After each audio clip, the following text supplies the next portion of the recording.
नमस्कार, आप देख रहे हैं हमारा समाचार और मैं हूं आपके साथ दिव्या शेखावत। देखिए, आज मेरे साथ एक ऐसी खास शख्सियत है जिनसे मिलवाऊंगी, बातें करूंगी ढेर सारी और आज उनके निजी जीवन के बारे में जानेंगे। वैसे तो राजनीतिक मुद्दों पर तो हमेशा हम बात करते रहते हैं, लेकिन आज जो है पर्सनल लाइफ को जानते हैं थोड़ा सा और बगरू के बारे में जानते हैं। बिल्कुल आप ठीक समझ रहे हैं।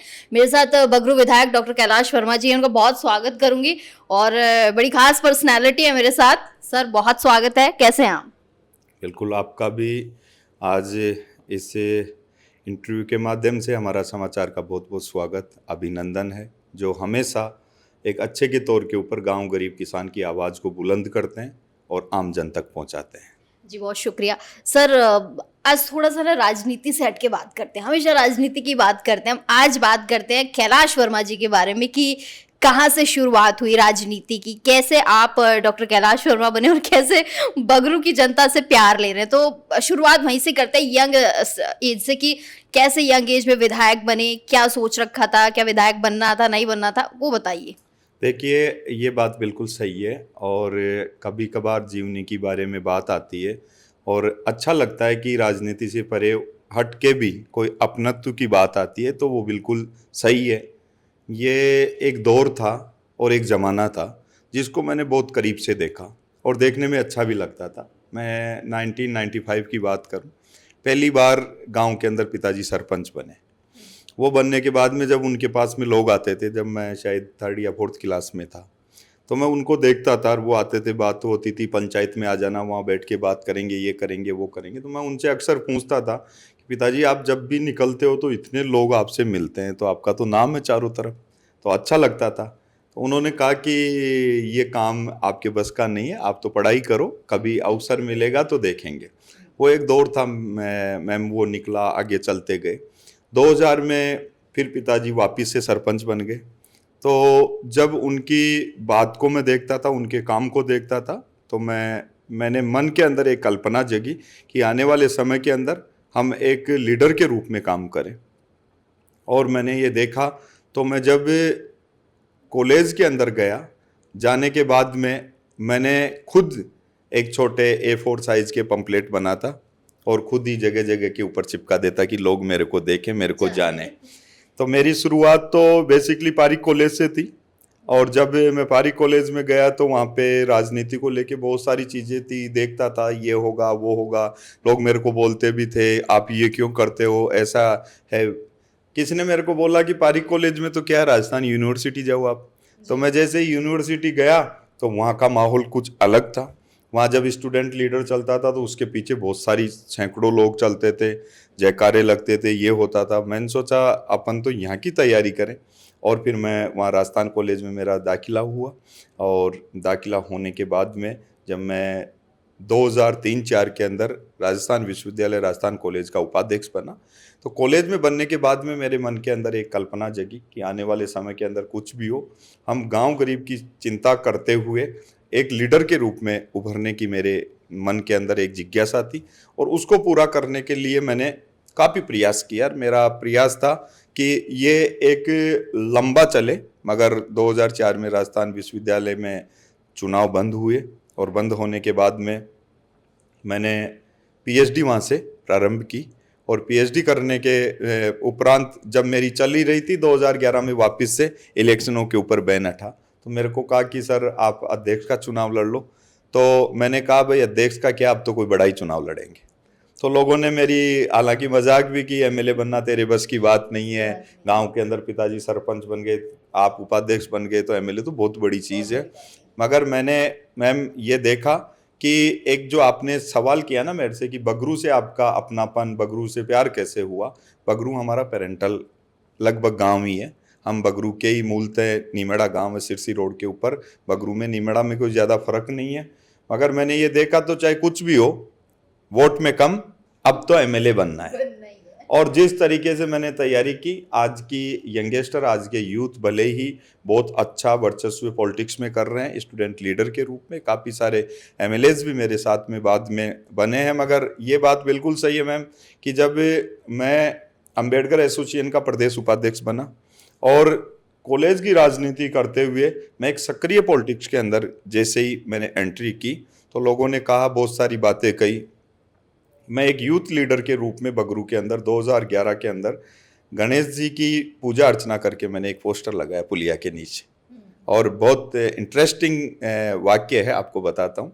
तो जैसे ही लगाया तो सुबह से लोगों के मेरे पास फ़ोन आए। उस समय तो बहुत कम था, व्हाट्सएप का एफबी का टाइम उस समय नहीं था, केवल मैसेजेस चलते थे। तो मैं जब लगा के आ गया, कल मैं दूसरे दिन मेरे को उधर से निकलना था, जिस व्यक्ति ने वो लगाया मैं वहाँ खड़ा था। मैंने सोचा मैं कि तू जो पोस्टर लगाया मज़ा नहीं आया, आज रात को मेरे को लेके आना।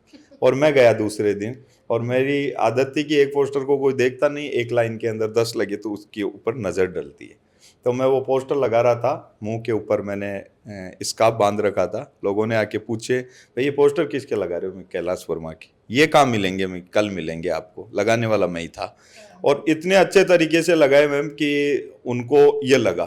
धीरे धीरे धीरे धीरे जैसे लोगों के सुख में दुख में मैं जाने लगा, तो लोगों ने मेरे को एक युवा नेता की छवि मेरे अंदर दिखने लगी कि ये आने वाले समय के अंदर कुछ न कुछ कर सकते हैं। और राजनीति में एक आइडल के रूप में पिताजी को मैंने देखा, और उन्होंने मेरे से कहा, भाई अगर आपको एमएलए बनना है, कुछ विश्वास उनको मेरे ऊपर हुआ, तो आप मेरे ऊपर, मेरी पार्टी के ऊपर विश्वास करो और मेरे साथ में आओ। मैं तो आपके साथ में ही हूँ। और जो पार्टी आपकी है भारतीय जनता पार्टी, पिताजी 30 साल पुराने संघ के कार्यकर्ता थे। उन्होंने बहुत लंबे टाइम तक पार्टी की सेवा की, और उन्होंने कहा कि आप तैयारी करो बीजेपी से और मैं आपके साथ में हूँ। फिर मेरे को क्या था, एक पिताजी का आशीर्वाद मिलने के बाद में, और मैंने स्पीड को थोड़ी तेज़ की। और इस बगरू विधानसभा क्षेत्र के अंदर आप यकीन नहीं करेंगे कि ऐसा कोई गांव नहीं, ऐसा कोई मोहल्ला नहीं, ऐसी कोई गली नहीं जिसके अंदर मैं जाता, हमारे छोटे बच्चे थे उनको पेन, पेंसिल, तख्ती, बुकलेट ये देता। उसके में नीचे स्लोगन लिखा रहता कि जब तक बगरू विधानसभा क्षेत्र के गांव गरीब किसान के बच्चे पढ़ लिख कर राजस्थान हिंदुस्तान की उन कुर्सियों पे जाके बैठ जाएंगे, जिस दिन बगरू का असली विकास होगा। वो नारा मेरा काफ़ी सार्थक हुआ, लोगों ने उसको सराहा। और 2013 में मेरी सडन जो हमारी पूर्व मुख्यमंत्री वसुंधरा जी से मेरी मुलाकात हुई। मुलाकात होने के बाद में मेरे को लगा, उस समय वसुंधरा जी का बहुत जोरदार जलवा था, और उन्होंने जिस तरीके से मेरे को कहा कि आप चुनाव लड़ना चाहते हैं, कि चुनाव तो आप आशीर्वाद देंगे, आप एक बार सर्वे कराइए। सर्वे हुआ तो उसमें सबसे पहले मेरा नाम निकल के आया। मेरा कोई गॉडफादर नहीं था राजनीति में पिताजी के अलावा। और सर्वे के अंदर जब नाम निकल के आया तो उन्होंने कहा कि अच्छे तरीके से आप चुनाव जीत सकते हो, मगर मेरे साथ में एक चीज़ आई। लोगों ने कहा कि साहब इसकी तो 25 साल उम्र नहीं है। तो मेरे डॉक्यूमेंट्स वगैरह देखे गए। जब मेरे को सिंबल मिला तो राजस्थान को यकीन नहीं हुआ, लोगों को यकीन नहीं हुआ कि ऐसा भी हो सकता है क्या राजनीति के अंदर। मेरे डॉक्यूमेंट चेक किए, मैं राजस्थान के अंदर युवा विधायक बनने का खिताब मिला मेरे को। और 2013 के अंदर मैं लगभग 46,000 वोटों से चुनाव जीता और राजस्थान की विधानसभा के अंदर पहुंचा। पहुंचने के बाद में मेरी पीएचडी भी क्लियर हुई, मैं डॉक्टर भी बना, मेरे को राज्य मंत्री का भी दर्जा मिला। उसके बाद में मैं राजनीति में कभी पीछे मुड़ के नहीं देखा। 2018 में ज़रूर मेरे को एक बार हार का सामना करना पड़ा, बहुत कम अंतराल से, मगर लोगों ने कहा कि अब तो सारा सब कुछ खत्म हो गया। मगर मेरी जो स्टाइल थी पॉलिटिक्स करने की, उस स्टाइल को मैंने जिंदा रखा। और हमेशा माननीय प्रधानमंत्री जी भी कहते हैं कि हेल्दी लाइफ स्टाइल जीना चाहिए, गरीब की चिंता करनी चाहिए। उनको देखते हुए मैंने हमेशा मेहनत को ही अपने जीवन का अध्याय बनाया और पीछे नहीं हटा। और 2023 में फिर पार्टी ने मेरे ऊपर विश्वास किया। मैं करीब फिर 46,000 वोटों से चुनाव जीत के राजस्थान की विधानसभा में गया, और अनवरत एक कैलाश के रूप में, कैलाश वर्मा के रूप में, डॉक्टर कैलाश के रूप में निरंतर सेवा कर रहा हूँ, और वो आज भी अनुरोध जारी है। तो बड़ी अच्छी कहानी है, आप क्या जानने का मौका मिला। अच्छा एक बात बताइए, जब आप कॉलेज में थे तो कॉलेज में तो बहुत सारे ड्रीम्स होते हैं, हमारे भी थे, ये बनना है वो बनना है। राजनीति तो चलो आपको परिवार से मिलके पिताजी ने दे दी, आपके खुद के भी, कैलाश जी के भी तो कोई ड्रीम्स होंगे ना कि नहीं मुझे कुछ ऐसा बनना है कि सब मुझे याद करे। राजनीति से परे क्या सोच रखा था? देखिए, राजनीति से पहले मेरा संकल्प था कि मैं सिविल सर्विसेज में जाऊं। मैंने तैयारी भी की थी, और ऐसा नहीं था कि मैं कभी पढ़ाई में पीछे रहता था, और एक्टिविटीज में, गेम्स में मैं हमेशा फ्रंट के ऊपर खेलता था।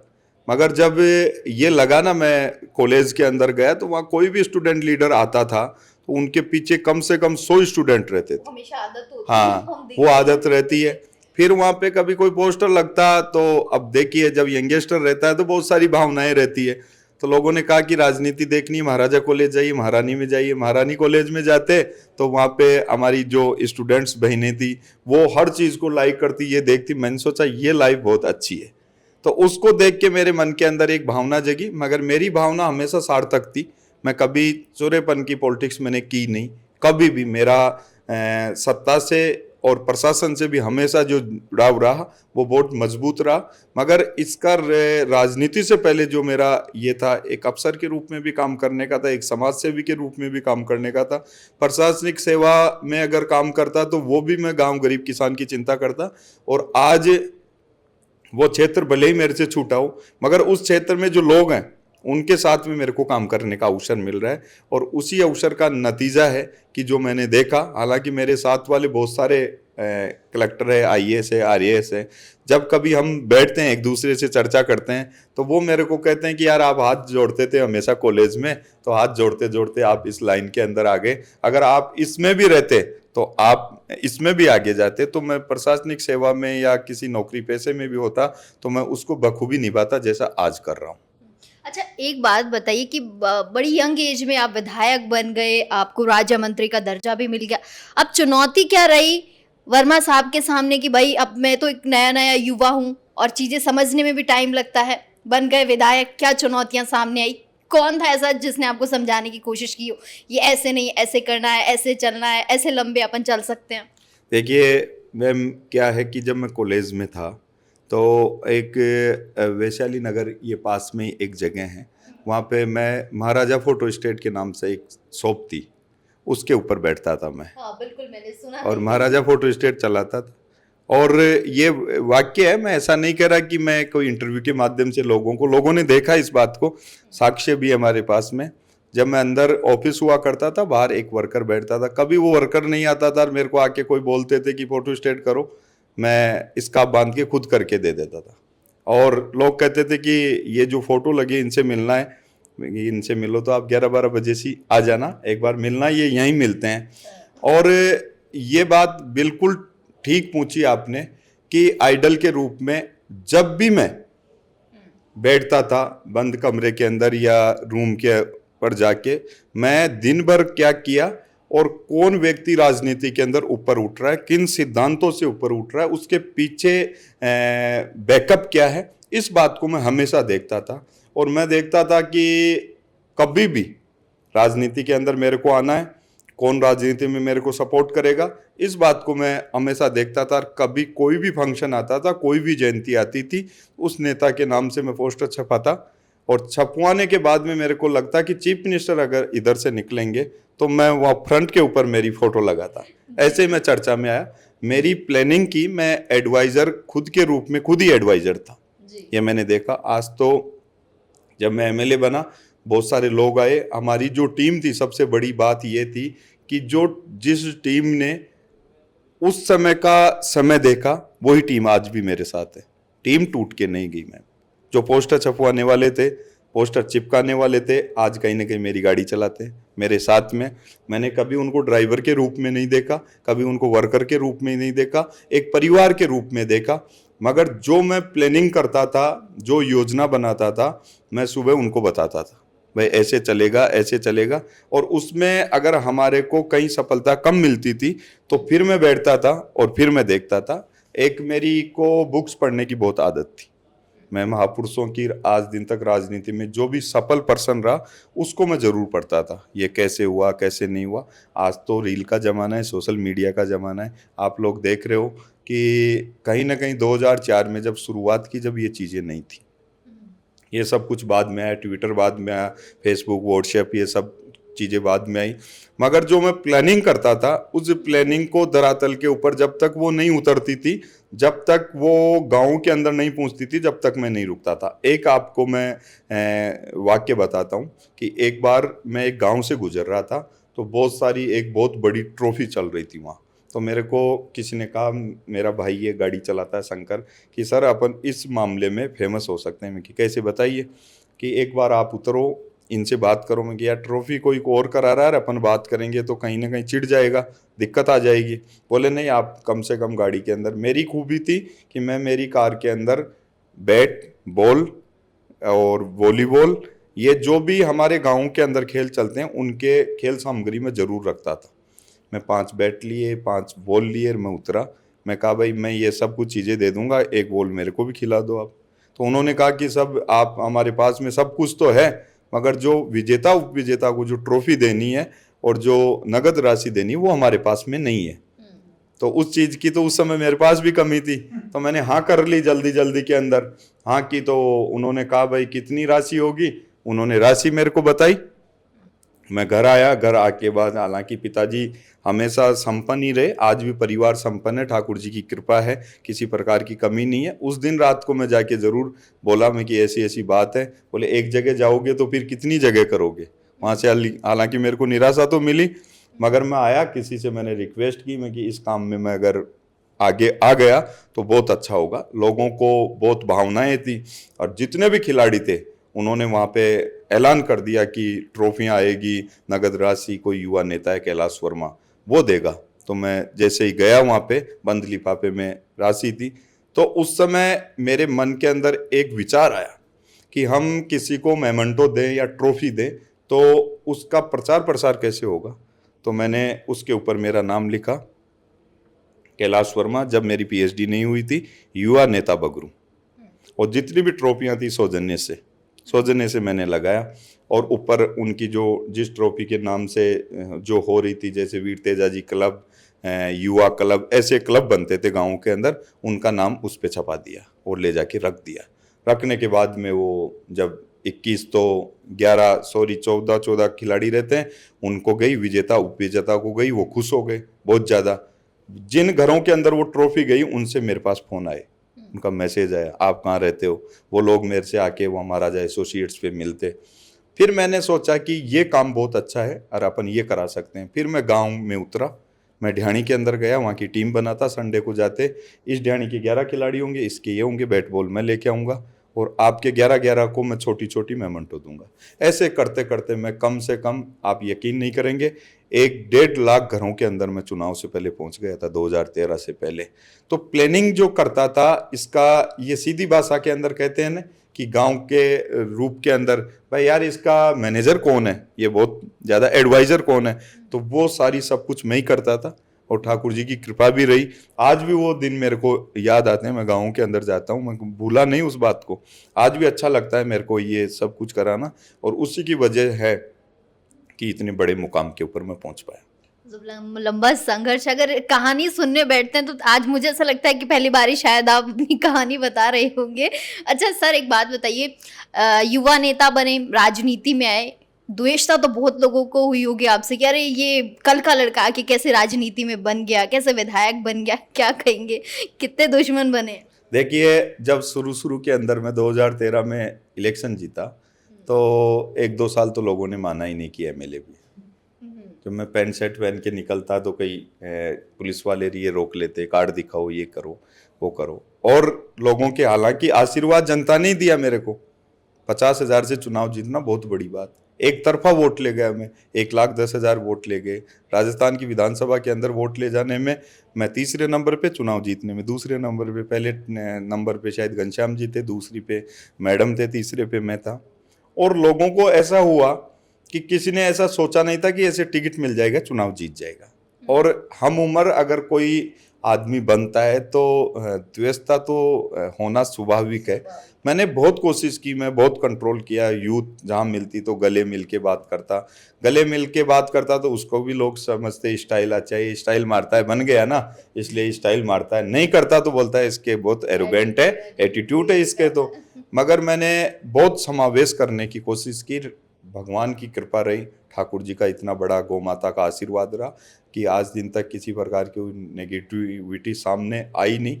मगर दुश्मन इतने बने कि मैं खुद भी अंदाजा नहीं लगा पाया। कभी कभार मैं बैठता था, देखता था, भाई ये लोग अपने दुश्मन बेवजह क्यों बन गए, किसी प्रकार की कोई वो ही नहीं, अपन ने तो कुछ किया ही नहीं, ये लोग क्यों बनते हैं। तो मैंने एक बहुत सीनियर पॉलिटिशियन के साथ में बैठा कि जिस दिन आप चुनाव जीते हो उस दिन से आपकी उल्टी गिनती स्टार्ट हो जाती। आपका सबसे पहला ध्यान ये रखो कि मेरे को दोबारा चुनाव कैसे जीतना है। 30% लोग ही चुनाव जीत के राजस्थान की विधानसभा में दोबारा पहुंचते हैं। तो मैं कि सर मेरे से चाहे जो ही नाराज हो जाता है, मैं किसी को कुछ बोल दूं वो नाराज होके चला जाता है। बोले वो आपकी स्टाइल से नाराज होंगे, आप नए कपड़े पहनोगे भी लोगों को ऐसे होगा, अच्छा ये कर लिया होगा, गबन कर दिया होगा, ये स्वाभाविक है। आप कोशिश करो कि जितने टूटते हैं उनसे डबल मैं जोड़ूं। और ये राजनीति का पार्ट भी है मैम कि 10 नाराज होते हैं तो 20 राजी भी रहते हैं।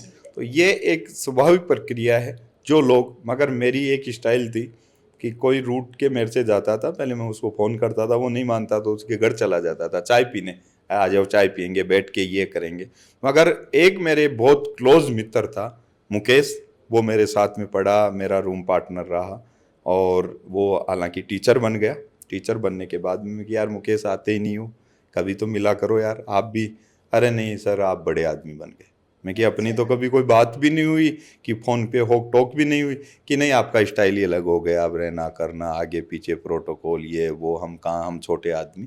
तो एक स्वाभाविक प्रक्रिया है, खुद हम बना लेते हैं। हाँ, मन के अंदर आ जाती है। आज मैं अपने आप को बहुत सिंपल पेश करना चाहता हूँ हर किसी के सामने, मगर लोग कहते हैं कि ये तो स्टाइल में रहता है, अलग अलग तरीके के ये है वो है। मेरे को बहुत ज़्यादा शौक है अच्छे कपड़े पहनने का, साफ सुथरा रहने का, अच्छा वेल मेंटेन ऑफिस हो और लोगों के साथ में जितनी योजनाएं हैं वो अच्छे तरीके से पहुंचे। मेरा अनुशासन जीवन का एक महत्वपूर्ण अभिन्न अंग है।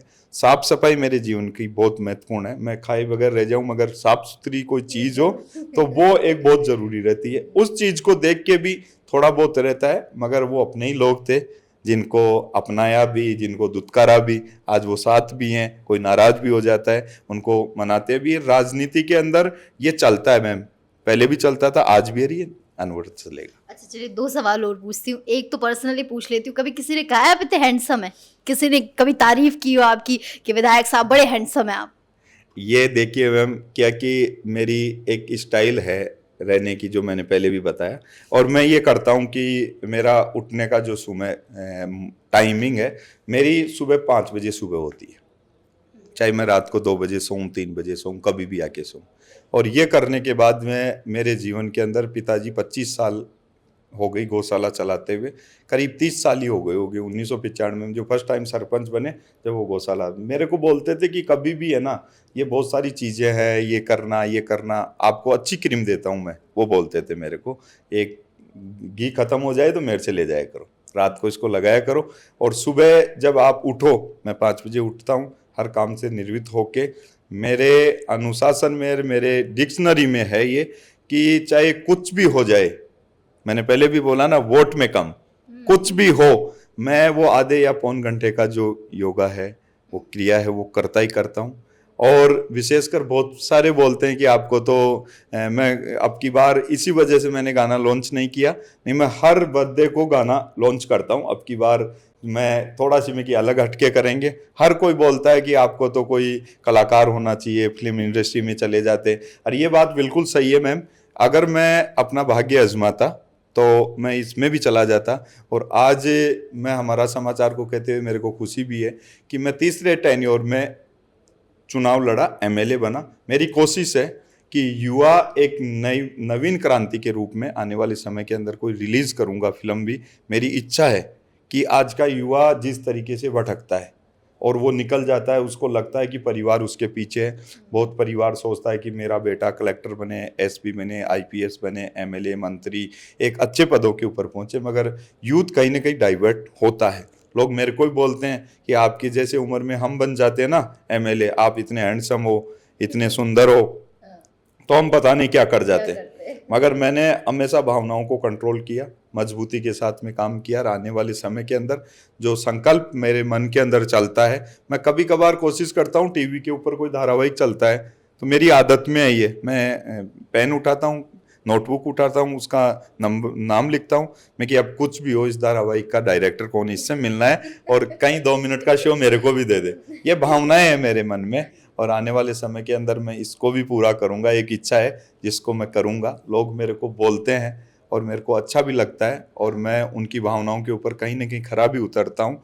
ये मेरा सौभाग्य भी है और आज आपने भी पूछा, मेरे को अच्छा भी लगा और विशेषकर एक जो संकल्प था उसको मैं कहीं ना कहीं पूरा करूँगा। फिल्म बनाएंगे तो हीरो आप खुद ही रहना, डायरेक्टर नहीं बनना। क्योंकि देखिए जो छुपी हुई कलाकारी है उसे छुपाना नहीं है, तो फिल्म में हम आपको एज अ एक्टर देखना चाहते हैं। चलिए कल जन्मदिन है आपका, तो आपको पहले से ही ढेर सारी शुभकामनाएं दे देते हैं। क्या कुछ कहेंगे बगरू की जनता के लिए, एक छोटा सा मैसेज दे दीजिए। देखिए, ये जो विकसित बगरू संकल्प दिवस के रूप में हमेशा जन्म दिवस का कार्यक्रम रहता है और हमने जो शुरुआत में बात की, एक बार पहले वाली बात के ऊपर आऊँगा। तो जब हम फर्स्ट टाइम में जन्मदिन महाराजा एसोसिएट्स में मना रहे थे तो मैंने सोचा कि बड़े बड़े नेताओं की इतनी भीड़ लगती है, तो एक बुजुर्ग माता जी थी, आज उस दुनिया में नहीं है, तो वो मेरे को आशीर्वाद दे के गई थी कि बेटा एक दिन ऐसा समय आएगा कि लोग आपका इंतज़ार करेंगे, इतनी मालाएं फूल आएंगे कि आप संभाल नहीं पाओगे। और वो एक अच्छा अवसर आया। कभी संकल्प दिवस के रूप में, अब बगरू विकसित बगरू संकल्प दिवस का जो कार्यक्रम है, ये संपूर्ण कार्यक्रम बगरू विधानसभा क्षेत्र की गौशालाओं को समर्पित है। जो हमारे विकलांग भाई बहन हैं, हमेशा हम उनको स्कूटी देने का काम करते हैं। अब की बार कोई टेंडरिंग प्रोसेस में कमी ज़रूर है, कल नहीं देख के 10-15 दिन में देंगे, मगर मेरा टारगेट है कि जन्म दिवस के ऊपर 100 उन विकलांग भाइयों को स्कूटी देना, गौशालाओं के ऊपर चारा भेजना, गुड़ जो हमेशा करते हैं, और निरंतर गौशालाएं चालू रहे, उनमें चारे की कमी नहीं रहे, व्यवस्थाओं की कमी नहीं रहे। ये पूरा जन्मदिन का जो कार्यक्रम है उन्हीं को समर्पित रहता है और इच्छा विधानसभा क्षेत्र वासियों की इतनी रहती है कि हम मिलें। देखिए, कल से ही लोगों का आना जाना मिलना रही है, मैं एक दिन उन्हीं के लिए समर्पित करता हूं। सब लोगों से अच्छे से मिलेंगे। मेरा विधानसभा वासियों के लिए आज आपके चैनल के माध्यम से एक संदेश भी है कि कभी भी अपने आप को ऐसा ही कमज़ोर महसूस ना करें। जो वोट की ताकत, उनकी वोट की ताकत ने मेरे को राजस्थान की विधानसभा में भेजा है, आने वाले समय के अंदर चाहे पानी का मामला हो, चाहे गौशालाओं का मामला हो, चाहे सड़क का मामला हो, चिकित्सा का मामला हो, कृषि का मामला हो, और ऑल जो फ्लैगशिप योजनाएं राजस्थान सरकार की चलती है, वो सारी योजनाएं गांव गरीब किसान तक पहुंचेगी, लोगों तक पहुंचेगी। उसके लिए हम संकल्पबद्ध हैं और कहीं ना कहीं ये विकसित बगरू संकल्प दिवस के रूप में इसको मना के आने वाले समय के अंदर इन सारी योजनाओं का फायदा गांव वालों को, बगरू विधानसभा को कैसे मिले, कहीं ना कहीं ऐसे अवसर उन्हीं को समर्पित करते हैं जो अनवरत पहले चल रहे थे और आगे भी जब तक रहेंगे चलते रहेंगे। चलिए बहुत शुक्रिया डॉक्टर साहब, आज बहुत कीमती समय आपने दिया। और ये थे मेरे साथ डॉक्टर कैलाश वर्मा जी, और वर्मा जी से आज मैंने वो सारी चीज़ें जान ली है जो सवाल आप भी जानना चाहते थे, हमारे दर्शक बड़े बेसब्री से इंतजार कर रहे थे। तो काफ़ी सारी चीज़ें जो आज हमने जानी है बगरू विधायक के बारे में कि किस तरीके से उनकी जर्नी रही, कैसे स्टार्टिंग की, क्या चुनौतियाँ उनके बीच रही, किस तरीके से चुनौतियों से वो लड़े हैं, एक यंग एज से एक विधायक तक का सफ़र, सारी चीज़ें हमने बताई हैं आपको। और सर का जो ड्रीम है वो ड्रीम भी आज आपको बता दिया है कि एक्टर बनने वाला जो ड्रीम है वो बाकी रह रहा है, वो भी आपको जल्दी जो है देखने को मिलेगा। और कल सर का बर्थडे है तो ढेर सारी शुभकामनाएं देते हैं इनको, और इस तरीके से जो है बगरू में कार्य करते रहे, बगरू की जनता से प्यार लेते रहे और देते रहें।